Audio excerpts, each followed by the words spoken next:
오늘 우리에게 주시는 하나님의 말씀은 사도행전 24장 24절에서 끝절까지 말씀을 보겠습니다. 여러분과 제가 한 절씩 교독합니다. 24절. 수일 후에 벨릭스가 그 안에 유대 여자 두루실라와 함께 와서 바울을 불러 그리스도 예수 믿는 도를 듣거늘 바울이 의와 절제와 장차 오는 심판을 강론하니 벨릭스가 두려워하여 대답하되 지금은 가라. 내가 틈이 있으면 너를 부르리라 하고 동시에 또 바울에게서 돈을 받을까 바라는 고로 더 자주 불러 같이 이야기하더라. 이때가 지난 후 포르기오 베스토가 벨릭스의 수임을 이어받으니 벨릭스가 유대인의 마음을 얻고자 하여 바울을 구려하여 두니라. 아멘.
덴마크에서 한 수상이 취임식을 거행하게 되는데 국왕이 그 수상에게 성경에 손을 얹고 서약을 하라고 했습니다. 수상은 국왕에게 말했습니다. 폐하, 저는 하나님을 믿지 않습니다. 그래서 성경 위에 손을 얹고 서약할 수는 없습니다. 그러자 덴마크 국왕이 이렇게 말했습니다. 걱정하지 말게. 하나님도 자네를 안 믿으니까. 사랑하는 여러분, 여러분들은 하나님을 믿습니까? 근데 더 중요한 게 있어요. 과연 하나님이 여러분을 믿을까요?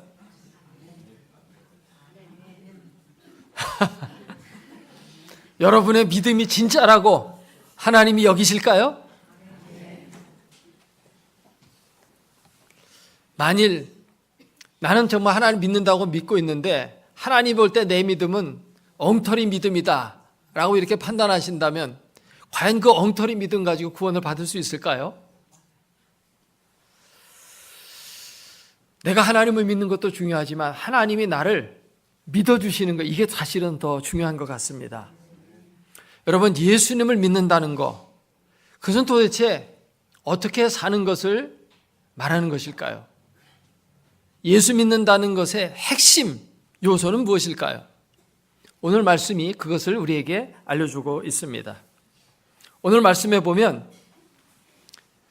총독 벨릭스가 사도 바울에게 네가 예수 믿으라고 그렇게 전하고 다니는데 도대체 예수 믿는다는 것이 무엇이냐 이렇게 묻습니다. 그러니까 24절에서 묻고 25절에서 바울이 답을 해주는데 세 가지 키워드를 얘기를 합니다. 그것은 의와 절제와 장차오는 심판입니다. 바울이 의와 절제와 장차오는 심판을 강론하니, 이것이 믿음의 세 가지 요체입니다. 이 세 가지를 여러분 분명히 해야 여러분은 제대로 예수 믿는 사람인 줄로 믿습니다. 오늘은 이 세 가지를 차례대로 간략하게 살펴보기를 원합니다. 첫째로는 의입니다. 의라는 것은 구원의 조건이 되는 것입니다. 의롭지 않으면 그 사람은 구원을 받을 수가 없습니다. 성경에서 의를 말할 때는 이 의는 하나님이 주시는 의를 말하는 것입니다.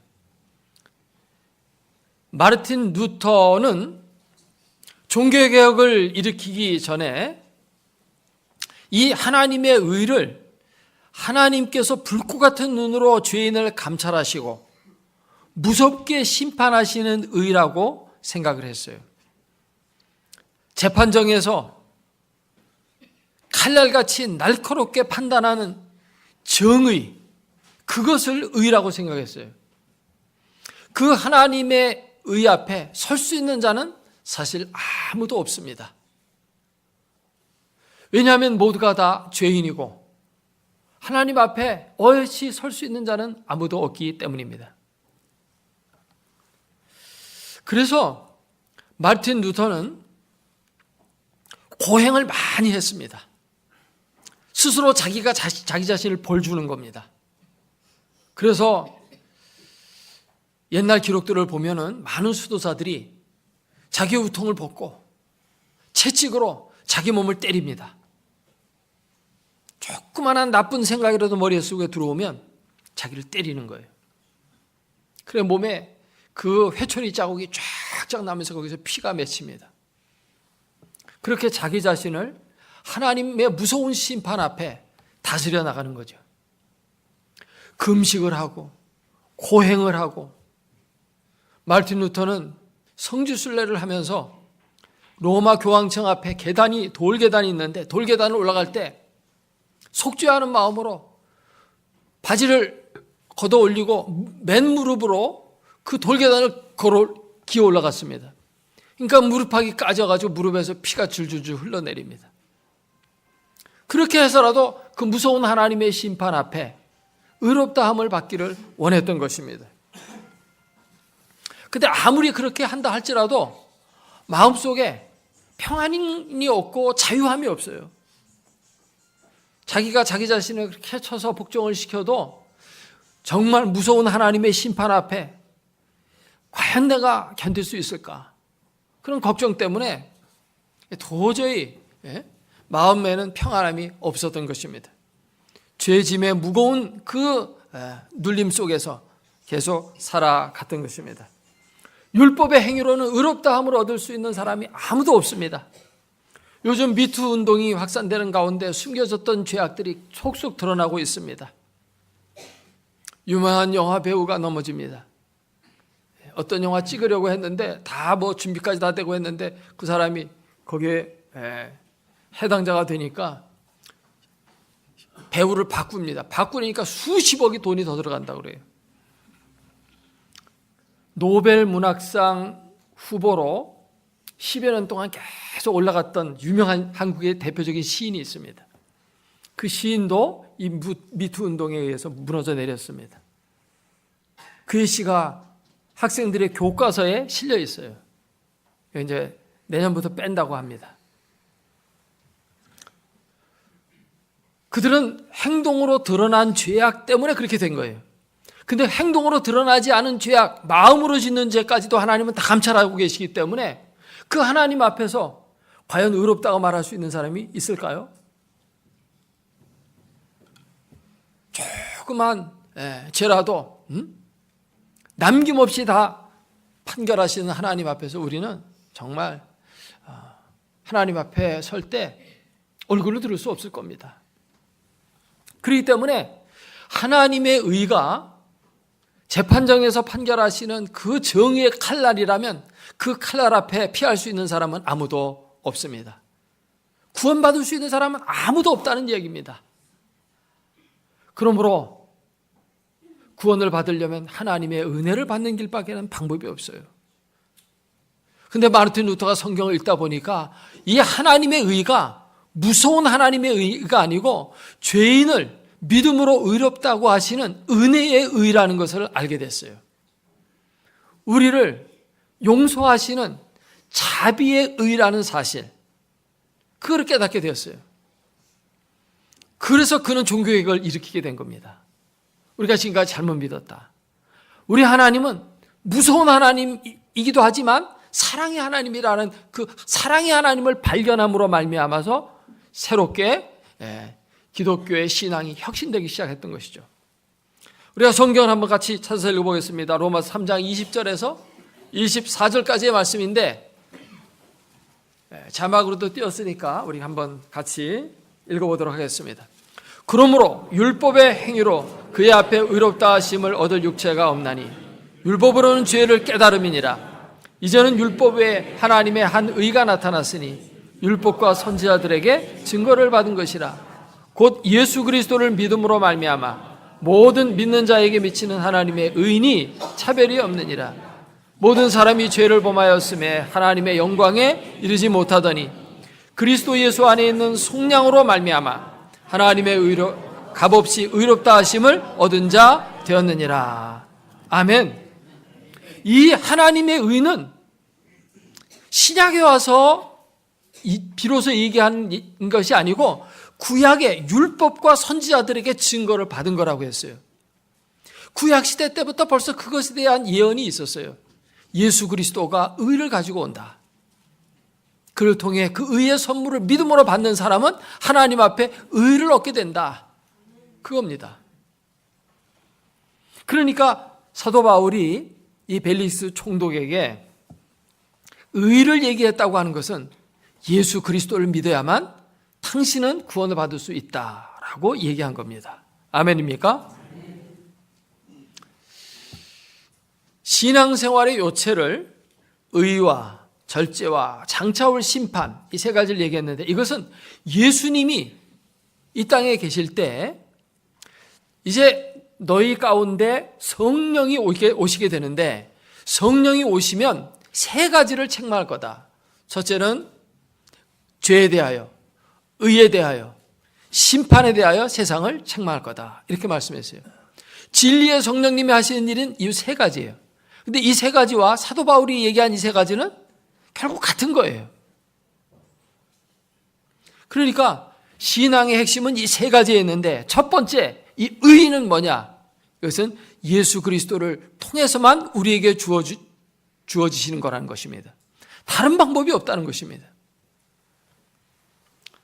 그래서 성령이 오시면 죄에 대해서 책망하는데 그 죄는 예수 그리스도를 믿지 않는 것이라고 했어요. 요한복음 16장 9절 말씀에 보면 죄에 대하여라 함은 그들이 나를 믿지 아니하며, 안 믿는 거예요. 그리고 이 죄라고 하는 것은 우리가 짓는 사사로운 모든 죄를 말하는 거 아니에요. 도둑질하고 살인죄하고 간음죄하고 많은 죄들을 말하는 게 아니에요. 그 죄들을 말한다면 거기에서 예수님이 성령이 오셔서 죄들을 책망할 거다. 영어로 S자 붙여가지고 복수형을 만들어서 sins라고 말하지 않고 sin, 단수를 얘기했어요. 한 죄를 말하는 것이죠. 성령이 오셔서 한 가지 죄를 지적하는 겁니다. 그게 예수 그리스도를 믿지 않는 죄예요. 구원의 길은 예수밖에 없는데 그걸 안 믿으니 어쩔 수 없다는 것입니다. 선물을 주었는데 안 받겠다고 하니 그 구원을 받지 못하는 것이죠. 그렇죠? 아무리 좋은 걸 갖다 준다 할지라도 받지 않으면 소용이 없는 것입니다. 강제로 그냥 주시는 그런 하나님은 아니에요. 왜냐하면 사람에게 자유를 주셨기 때문에 강제로 하지 않습니다. 두 번째 생각해 볼 것은 뭐냐면 사도 바울은 이 벨릭스에게 절제에 대해서 말했다는 것입니다. 절제는 신앙에 있어서 제일 중요한 요소입니다. 절제라는 것은 영어로는 셀프 컨트롤, 자기 통제를 하는 것입니다. 자기를 다스리는 거예요. 자기를 제어하는 장치가 절제입니다. 요즘 자동차가 참 많습니다. 자동차 홍수 시대에 살고 있습니다. 근데 자동차에서 제일 중요한 것이 무엇일까요? 자동차에서 제일 중요한 것 많은 사람들이 엔진이라고 말해요. 엔진이 제일 중요하다. 근데 엔진보다 더 중요한 게 있어요. 그것은 브레이크입니다. 브레이크. 브레이크가 없으면 자동차는 쓸 수가 없습니다. 가는 것도 중요하지만 멈추는 것이 더 중요하기 때문입니다. 엔진은 고물 엔진 갖다가 달아놔서 털털거리면서 갈지라도 브레이크가 없으면 아무리 좋은 엔진 갖고 달린다 할지라도 브레이크를 못 받으면 그냥 들이받는 것입니다. 사람을 치어 죽이기도 하고 자기가 다치기도 하고 차가 찌그러지고 너무 위험하죠. 브레이크가 제일 중요합니다. 그리스도인의 삶에 있어서 제일 중요한 것이 바로 그러므로 절제입니다. 사람은 절제하지 못해서 넘어집니다. 실패한 인생들 이렇게 쭉 보면요, 대개가 절제하지 못해서요. 욕심은 사람이 많아요. 그렇기 때문에 그 욕심을 채우려고 그냥 사업하는 사람들 보면 사업이 뭐 하나 해서 잘 됐거든요. 그러면 또 확장하고 또 확장하다 보면 막 부도나면서 그냥 지금까지 쌓아놓았던 모든 업적이 다 무너지면서 도망자 신세가 되는 것입니다. 그런 사람들이 너무 많더라고요. 이제 멈출 줄 알아야 되는데 그게 멈추지 못하는 것입니다. 욕망이라는 것은 끝없이 우리를 더 많이 가지고 더 높아지고 더 행복해지고 하는 쪽으로 자꾸만 끌고 가요. 근데 그게 사실은 굉장히 위험한 겁니다. 테네시 윌리엄스가 쓴 욕망이라는 이름의 전차라는 유명한 작품이 있습니다. 미국 뉴올리언즈에 가면 그 욕망의 거리에 그 전차가 다닙니다. 지금은 없어졌다고 그래요. 근데 얼마 전까지만 해도 그 욕망이라는 이름의 전차가 있었어요. 스트리카, named by, named desire, 뭐 이런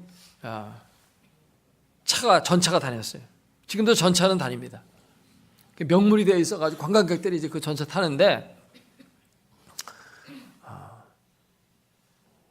그 시곡에 보면 블랑시라고 하는 여주인공이 남편하고 결혼해 살면서 정말 행복하게 살았어요. 그리고 온갖 사치를 부리고 호화스럽게 살았거든요. 남편이 죽으니까 집안이 몰락합니다. 그래서 이런 일 저런 일 다 해봐도 안 되고 결국은 자기 여동생 집에 얹혀 살려고 찾아가는데, 그때 탄 전차 이름이 욕망이라는 이름의 전차예요. 그 차를 타고 이제 전차를 타고 가가지고 자기 이제 여동생 집에 가서 살지만 거기서도 행복을 얻지 못하고 결국은 비참하게 그는 나중에 정신병원으로 들어가면서 그의 삶이 막을 내리게 되죠. 많은 사람들이 욕망을 붙들고 나아갑니다. 거기에 뭔가 있을 줄 알지만 결국 그 욕망이라는 전차를 타고 가는 종착점은 어디냐 하면 허무라는 것입니다. 죽음으로 끝나는 것입니다. 멈출 때 멈출 줄 알아야 돼요. 오늘 본문에 나오는 이 벨릭스 총독은 본래 노예 출신입니다. 근데 머리가 상당히 비상한 사람이에요. 근데 그는 욕망이 있었어요. 출세해야 되겠다. 그래서 제일 먼저 돈을 많이 벌어가지고 자기가 노예였지만 자유인의 신분으로 돈을 주고 신분을 사게 됩니다.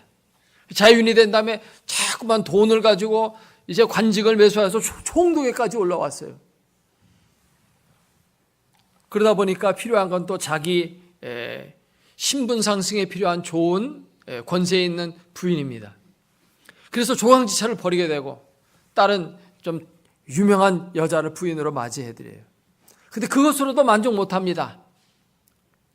더 자기의 신분을 더 높이기 위해서 왕족의 여인을 아내로 맞아야 드려야 되겠다는 생각을 가지고 오늘 본문에 나온 드루실라라고 하는 여인과 결혼하는데, 드루실라는 본래 헤롯 왕의 손녀인데, 이 헤롯 왕의 손녀가 시리아의 어떤 작은 국가에 왕비로 시집을 갔었어요.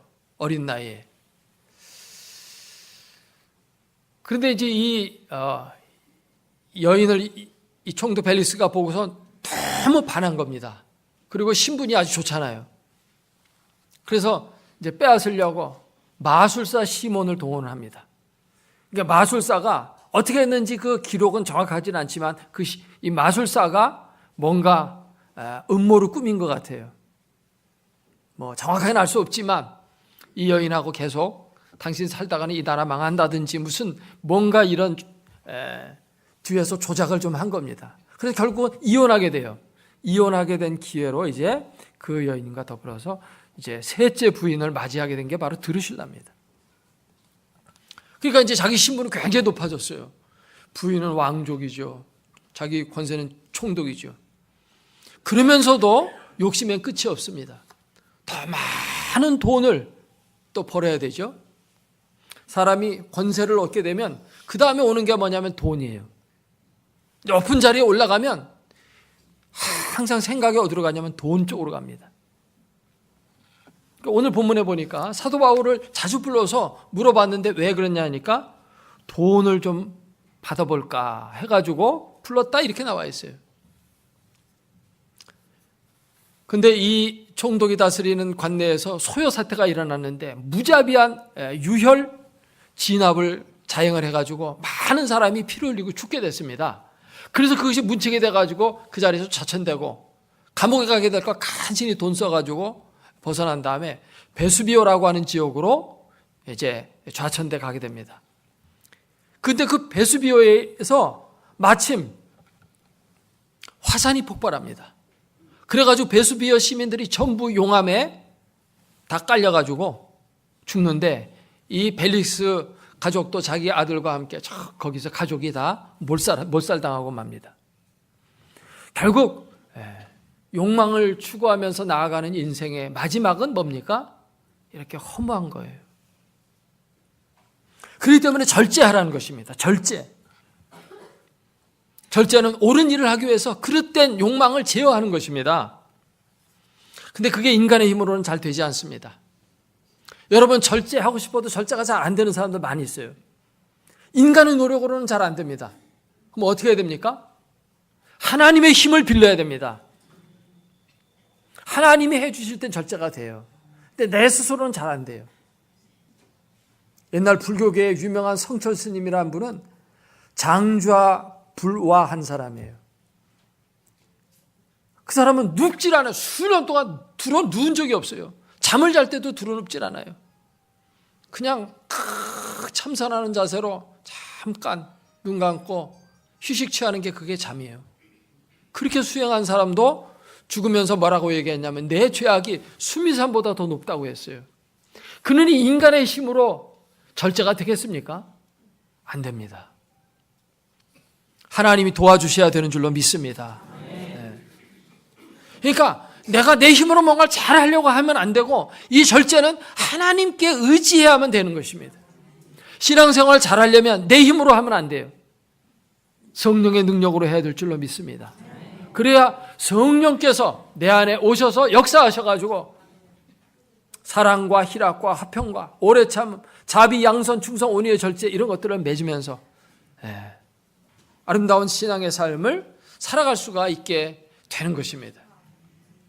예수 그리스도를 믿는 사람도 그 마음속에 육체의 욕망이 계속 성령을 거슬러요. 육체의 욕망은 갈라디아서 5장에 보면 이렇게 얘기했어요. 음행과 더러운 것과 호색과 우상숭배와 주술과 원수 맺는 것과 분쟁과 시기와 분냄과 당짓는 것과 분열함과 이단과 투기와 술취함과 방탕함, 이런 것들이 나온다는 것입니다. 따라서 합시다. 내 힘으로 하려 하지 말고 주님의 힘으로 하자. 네. 다시 한번 반복합니다. 잘하려 하지 말고 잘 믿으려 하자. 네. 믿는 것이 중요한 것입니다. 우리는 뭔가 잘 하려고 노력해요. 근데 잘 안 됩니다, 그게. 뜻대로. 그러니까 어떻게 해야 됩니까? 잘 믿어야 돼요. 그래서 믿음이라는 것은 성도들에게 있어서는 금과 같은 보배라고 성경은 말하고 있는 것입니다.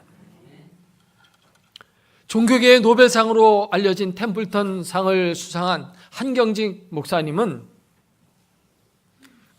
많은 중진 후배 목사들이 그걸 찾아와 가지고 정말 목사님, 우리 후배들에게 한 가지 교훈을 해주신다면 뭘 해줄 수 있겠습니까? 그 한 가지를 알려주십시오. 이렇게 말했더니 목사님이 잠시 생각하다가 목사님들 예수를 잘 믿으세요. 이렇게 얘기했다고 합니다. 뭔가 후배들한테 목회 잘하세요. 뭐 기도 많이 하세요. 뭐 여러 가지 얘기할 수 있겠지만 제일 중요한 것은 믿는 일입니다. 뭔가 잘하려고 하기 전에 잘 믿어야 됩니다. 주님이 나의 삶 속에 주인으로 다스리도록 주님을 나의 왕으로 모셔드리고 믿어야 되는 겁니다. 이게 성공하는 신앙생활의 승리의 비결입니다. 절제, 그것을 나의 삶 속에 잘 실천할 수 있는 최선의 길은 바로 이 믿음에 있습니다. 세 번째로 사도 바울은 장차 오는 심판을 강론했다, 이렇게 말씀하고 있습니다. 인생은 죽으면 끝나는 것이 아니고 내세가 있습니다. 내세가 있느냐 없느냐, 이거를 믿고 사느냐 믿지 않고 사느냐는 인생이 크게 달라지게 됩니다. 어느 교회에서 찬양대도 오래 하고 주일학교 교사도 오래 한 어떤 교사가 목사님께 나와가지고 물었습니다. 목사님, 정말 천국과 지옥이 있을까요? 왜 묻느냐고 묻지는 마시고 그냥 간단하게 그것만 대답해 주세요. 만일 정말 천국과 지옥이 있다면 내가 아무리 힘들고 어려워도 소망을 가지고 이 어려움을 이기면서 살아갈 수 있기 때문입니다. 그거 좀 알려주세요. 이렇게 물었다고 해요. 다른 거는 다 제쳐두고라도 정말 내세가 있느냐, 천국과 지옥이 있느냐, 이것만 확실히 믿어지면 신앙생활 바르게 할 수 있습니다. 천국과 지옥을 믿습니까? 천국과 지옥이 있다는 것을 우리는 여러 가지 증거를 통해서 확인하게 됩니다. 첫 번째로는 임사 체험자들이 주변에 많이 있습니다. 그분들이 쓴 책들도 많아요. 임사 체험에 관한 기록들, 안 믿는 사람들이 쓴 임사 체험 기록들도 있고요. 믿는 사람들이 쓴 책들, 내가 본 천국의 5분간 뭐 이런 책도 있고, 내가 본 천국, 뭐 이런 종류의 책들이 수도 없어요. 천국을 보고 갔다 온 사람들, 그런 사람들의 기록이죠. 근데 그 사람들이 그렇게 얘기해도 우리 잘 믿어지질 않습니다. 뭐 환상 가운데 갔다 와서 본 거, 그건 뭐 우리가 어떻게 다 공통적으로 다 누구나 타당하게 객관적으로 믿을 수 없잖아요. 근데 성경이 또 천국과 지옥을 말하고 있습니다. 천국과 지옥이 있다고 말하는 정도가 아니라 어떻게 생겼다고까지 말하고 있습니다. 천국은 수정같이 맑은 생명수의 강물이 흘러가고 12가지 열매를 맺는 생명나무가 있어서 달마다 그 열매들을 맺고 거기에는 저주도 없고 죽음도 없고 그렇게 아름다운 곳이라고 말하고 있어요. 또 지옥도 이렇게 예수님 말씀했어요. 지옥에는 타는 불못이 있는데 거기에는 구더기도 죽지 않는다. 이렇게 상세하게 성경은 우리에게 천국과 지옥을 말해주고 있습니다. 무엇보다 예수님이 우리에게 천국에 대해서 말씀하십니다. 내 아버지 집에 거할 곳이 많도다. 그렇지 않으면 내가 알려줬을 거다. 천국과 지옥이 없다면 내가 너희에게 알려줬을 거다. 근데 있다 이겁니다. 아멘. 70인 전도대가 전도하고 돌아와가지고 우리가 막 기도하니까 귀신도 쫓겨나가고 병자가 치유되고 막 대단했습니다. 너무 기뻐하니까 그것으로 인해서 기뻐하지 말고 하늘에 너의 이름이 생명책에 기록된 것으로 기뻐하라. 여러분 올림픽에서 금메달 따면 엄청 기쁘죠? 네? 그 물론 기쁩니다. 그러나 그것보다 더 큰 기쁨은 여러분 천국에 여러분의 이름이 기록되어 있다는 거. 이게 더 기쁘다는 사실. 여러분 확신하십니까? 그러면 기쁜 얼굴로 사세요. 금메달 딴 얼굴로 사세요.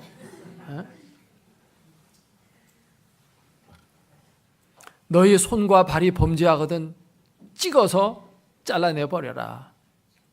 불구의 몸으로 천국에 들어가는 것이 지옥불에 들어가는 것보다 더 낫다. 주님은 죽으시면서 아버지여 내 영혼을 아버지 손에 맡기나이다. 천국이 있다고 분명히 주님이 알려주셨습니다. 천국이 있다고 성경은 이렇게 말하고 있어요. 그렇기 때문에 우리는 장차 올 심판을 바라보면서 종말을 바라보는 신앙을 가져야 할 줄로 믿습니다. 우리의 마음속에도 내세가 있다는 어떤 심성이 있어요. 하나님이 심어놓은 겁니다. 최근에 아주 히트한 영화가 있죠. 신과 함께라는 영화. 그 신과 함께라는 영화에 보면 7가지 제목을 가지고 심판을 받아요. 살인죄를 졌는지, 게으르게 살았는지, 거짓말하며 살았는지, 불의하게 살았는지, 배신했는지, 폭력을 행사했는지, 천륜을 어겼는지, 이걸 갖다 7가지 관문을 통과하면서 심판을 받아요. 영화가 잘 만들어져서 그런지 모르겠지만 수백만 명이 그 영화를 보았어요. 그걸 왜 봤을까요? 내세에 그만큼 관심이 있다는 겁니다. 장차 죽고 난 다음에 심판이 있을 거다라는 그런 마음을 사람들은 다 가지고 있다는 것을 보여주는 거예요. 근데 내세 심판도 없는데 하나님이 그런 마음을 우리 마음속에 심어 놓으셨다면 하나님은 우리를 속이시는 분이죠. 그거 없는데 그런 마음을 갖게 한다면 하나님 속인 거죠, 우리를. 하나님은 우리를 속이시는 분이 아닙니다.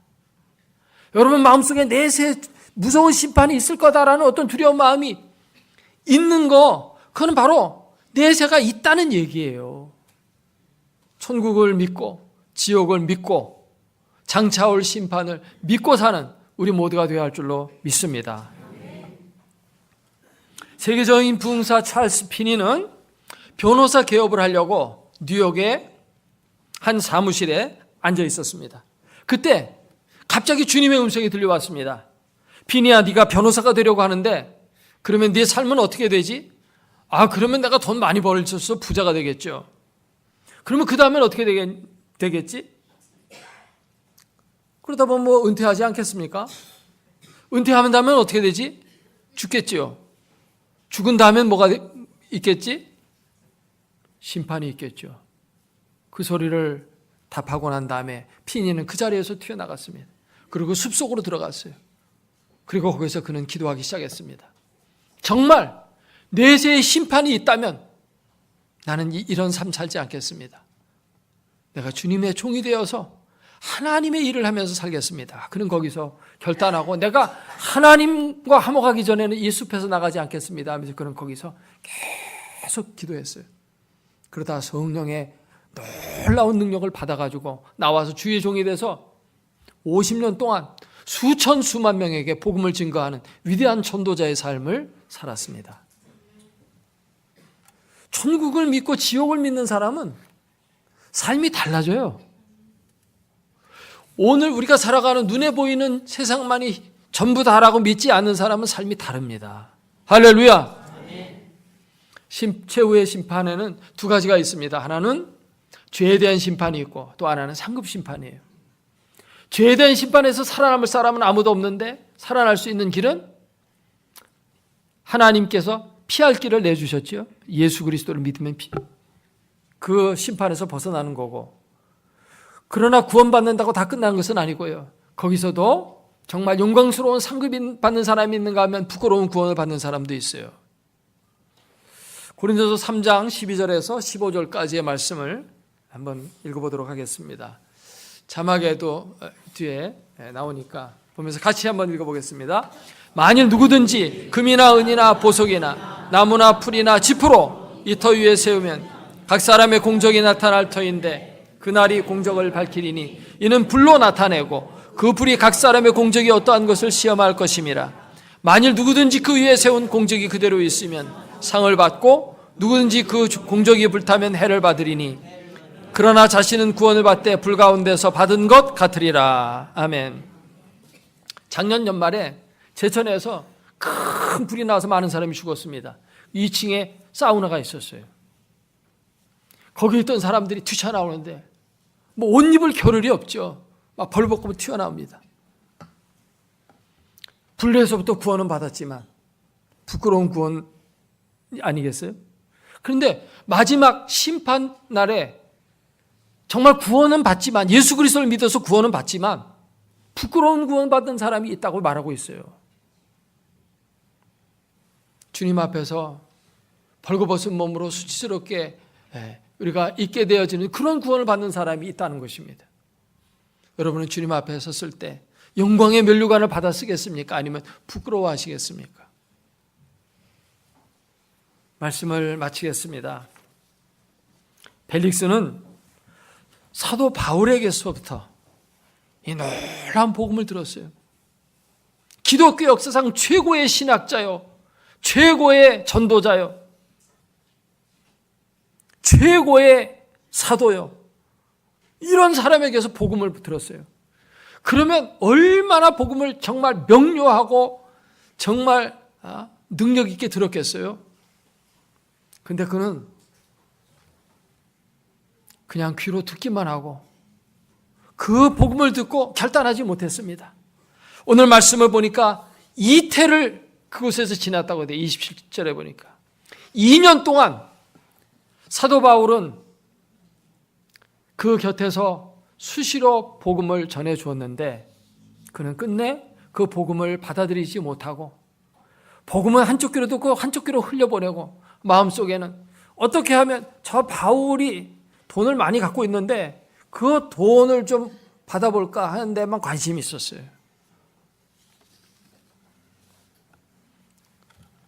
따라서 합시다. 그는 은혜 받을 기회를 놓쳤다. 네. 정말 은혜가 바로 코앞에까지 와 있었습니다. 근데 그 기회를 놓쳤어요. 그래서 그의 인생은 비참하게 끝나고 말았습니다. 지혜로운 사람은 어떤 사람입니까?